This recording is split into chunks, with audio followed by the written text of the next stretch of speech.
Space is family programming. Documentary films. Unbelievably diverse music program. The education of our children. And it's literature. Symphony Space is...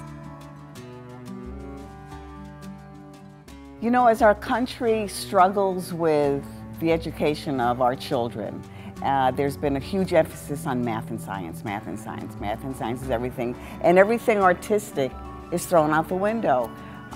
Being theater or literature or kids writing poetry or any of those things.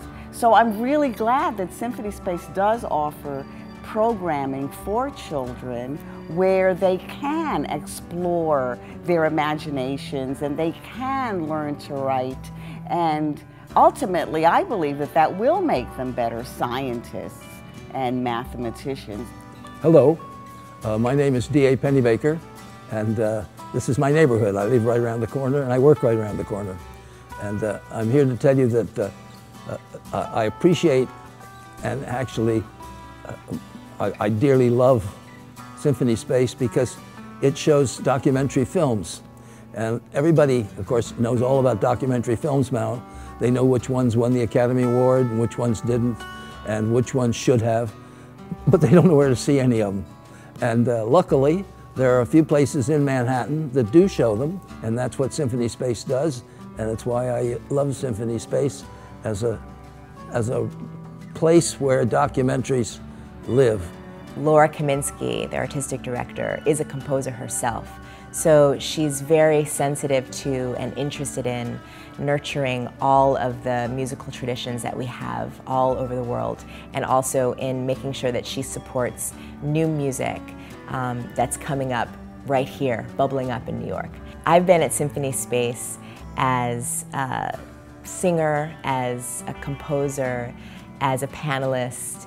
I've done selected shorts as well. So now what I'm able to do at Symphony Space is bring together all of the things that I do: acting, writing, composing, in one piece, writing a music theater piece for the first time, and that's because of the daring of Symphony Space. I have a good feeling in my heart for Just Kidding and Symphony Space, and that was for me, I feel like that was our launching pad.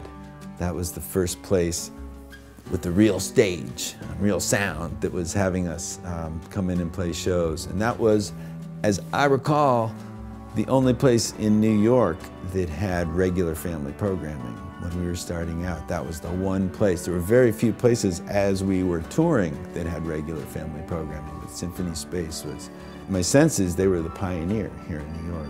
Well, about 25 or 30 years ago, sometime in the 80s, I was called and asked if I would come up to this building called Symphony Space on the Upper West Side and read a short story to an audience. And I'd never heard of that before. I thought, what? People come and they pay money and they go in and sit in the dark and we read stories to them? And so I kind of didn't get it. And the audience was enwrapped and very moved. And I went, oh, now I get it. This is like the oldest form of entertainment. It's people sitting around fires for millennia have been telling stories. And it's alive and well.